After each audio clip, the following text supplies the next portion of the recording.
Everyone, welcome back to Study Central. इस video में next topic discuss करते हैं फाइनेंशियल मार्केट ऑपरेशन का। हमने पहले वीडियो में components and types of financial system देखा था, उसमें 4 टाइप्स कैटेगराइज थे।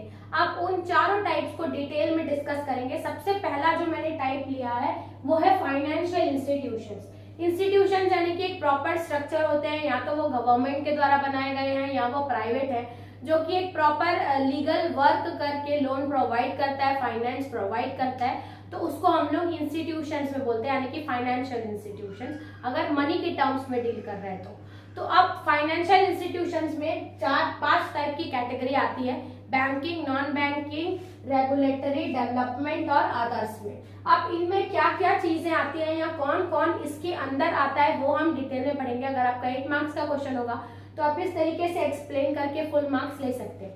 सबसे पहला है बैंकिंग। बैंकिंग इंस्टीट्यूशन तो आपको पता ही होगा कि जितने भी बैंक्स हैं, प्रॉपर ऑथराइज्ड बैंक्स हैं आरबीआई की तरफ से, वो सारे बैंकिंग इंस्टीट्यूशन में आएंगे। जैसे कि आरबीआई हो गया, सारे commercial banks, PNB, SBI, HDFC, सब। इसके साथ साथ पोस्ट ऑफिस भी बैंकिंग में आएगा और कोऑपरेटिव बैंक्स जो होती है वो भी बैंकिंग इंस्टीट्यूशन में आएगी।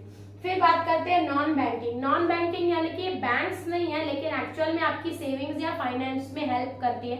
जैसे कि एलआईसी हो गया, लाइफ इंश्योरेंस कॉर्पोरेशन, वैसे ही जीआईसी हो गया, जनरल इंश्योरेंस कॉर्पोरेशन।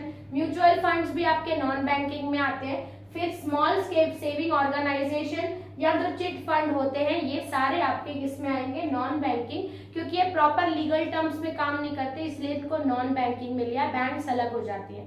तो ये थे हमारे 2 फाइनेंशियल इंस्टीट्यूशंस। अब देखेंगे डेवलपमेंटल।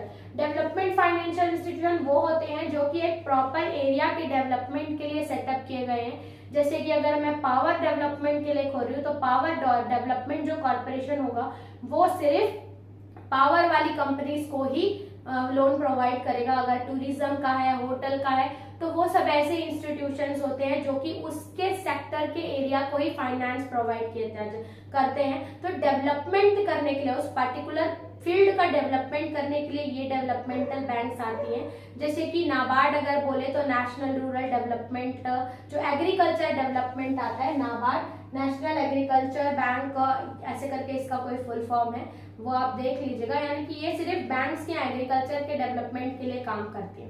ठीक है, तो हमारा आईसीआईसीआई, आईडीबीआई, नाबार्ड, फिर Central Warehousing Corporation, Power Finance Corporation जो कि फाइनेंस, फिर टूरिज्म फाइनेंस यानी कि पर्टिकुलर फील्ड के लिए small industries development bank of India, ये सारे एक पर्टिकुलर फील्ड के डेवलपमेंट के लिए।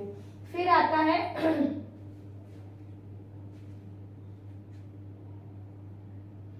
है fourth regulatory institution. Regulatory institution यानी कि जो स्टॉक मार्केट में एक्सचेंज हो रहा है उसको प्रॉपर रेगुलेट करना, उनको मॉनिटर करना, तो ये रेगुलेट करती हैं बाकी फंक्शंस को, तो इनको रेगुलेटरी बैंक्स बोलते हैं। जैसे कि SEBI, securities exchange board of India, RBI जो कि बाकी कमर्शियल बैंक्स को रेगुलेट करती है, आईआरडी यानी कि इंडियन रूरल डेवलपमेंट यानी कि इंडियन रूरल डेवलपमेंट अथॉरिटी, ये सब आता है हमारा रेगुलेटरी। फिर आता है अदर्स। अदर्स यानी कि अगर प्रॉपर फाइनेंशियल इंस्टीट्यूशन की बात करें तो वो सब हमने इसमें कवर किया है। इसके अलावा भी फाइनेंस प्रोवाइड करते हैं जो कि अदर्स में आते हैं, जैसे कि आपके डिपॉजिटरीज हो गए, प्राइमरी डीलर, स्टॉक होल्डिंग और stock holding corporation of India, ये सारे अदर्स फाइनेंशियल इंस्टीट्यूशन में आते हैं। तो ये था हमारा topic about financial institution. I hope आपको समझ में आया होगा। तो चलते हैं नेक्स्ट वीडियो में, देखते हैं इस चैप्टर का नेक्स्ट टॉपिक। तब तक के लिए थैंक्स फॉर वॉचिंग।